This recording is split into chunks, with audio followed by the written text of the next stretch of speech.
मंडळी 2 दिवसापूर्वी काँग्रेस कमिटीची एक बैठक झाली आणि बैठकीतून बाहेर निघताच बंटी शेळके हे मध्य नागपूरचे पराजित उमेदवार म्हणजेच विधानसभा 2024च्या विधानसभा निवडणुकीमध्ये ज्यांचा पराभव झाला असे उमेदवार त्यांचं एक स्टेटमेंट त्यांनी मीडियाला दिलं आणि ते स्टेटमेंट व्हायरल झालं।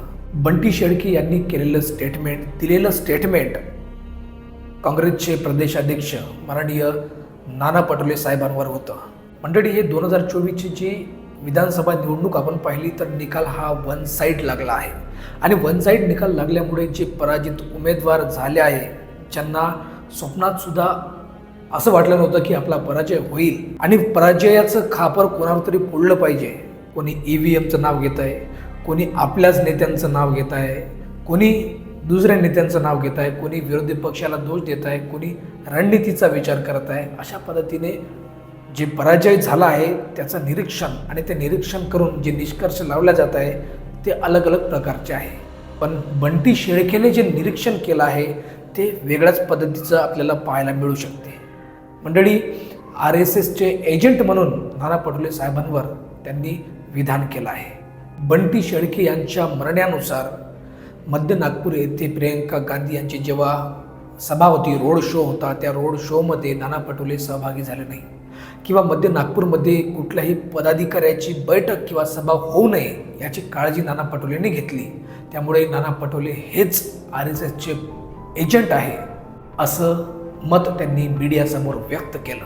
मंडळी नाना पटोले साहेब हे काँग्रेसचे महाराष्ट्र राज्याचे प्रदेशाध्यक्ष आहे आणि त्यांच्यावर अशा प्रकारचा आरोप करणं म्हणजे एक प्रकारे भाजपची बी टीम हे काँग्रेसला ठरवणं असं म्हटलं तरी वावगं ठरणार नाही। काय आहे मंडळी, कुठल्याही नेत्याला कुठल्याही उमेदवाराला प्रत्येक निवडणुकीमध्ये त्याच्याच उमेदवारांचा किंवा त्यांच्याच पदाधिकाऱ्याचं म्हणता येईल, नेते मंडळींचा म्हणता येईल, ज्येष्ठ नेत्यांचा म्हणता येईल पाठिंबा मिळतोच असे नाही।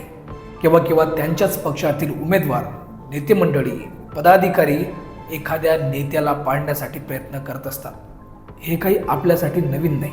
त्यामुळे बंटी शेळकेचं आणि नाना पटोलेचं काहीतरी वाकडं असू शकते, वैयक्तिक मतभेद असू शकतात, भानगड असू शकते, पण त्या भानगडीवरून बंटी शेळकेसारखा माणूस काँग्रेसच्या उच्च पदस्थ किंवा काँग्रेसच्या प्रदेशाध्यक्षावर अशा पद्धतीची टिप्पणी करू शकते हे मात्र चुकीचे आहे। नाना पटोले साहेब हे काँग्रेसचे ज्येष्ठ नेते, डॅशिंग नेते, आपल्या विधानावर ठाम राहणारे नेते म्हणून त्यांना ओळखतात। त्यामुळे बंटी शेळकेने केलेले आरोप हे बिनबुडाचे माझ्यासकट तुम्हालाही वाटत असेल, पण 2 सेकंदासाठी आपण असा विचार करून चालू, जर बंटी शेळकेने केलेले आरोप, टिप्पणी खरी असेल, सत्य असेल तर एक गोष्ट मात्र नक्की, 100 वर्ष भाजप सरकार सत्तेतून हलणार नाही। ज्या पद्धतीची रणनीती आखल्या जात आहे किंवा आखली गेली असेल, बरेचदा राजकीय वर्तुळामध्ये MIM आणि वंचितला सुद्धा भाजपाची बी टीम म्हणून संबोधले जाते। किती तथ्य आहे माहीत नाही, 2 सेकंदासाठी सत्य आहे म्हणून चालू तर RSSने केलेली प्लॅनिंग, रणनीती सामान्य जनतेच्या विचाराच्या पलीकडची आहे असं समजून चालू।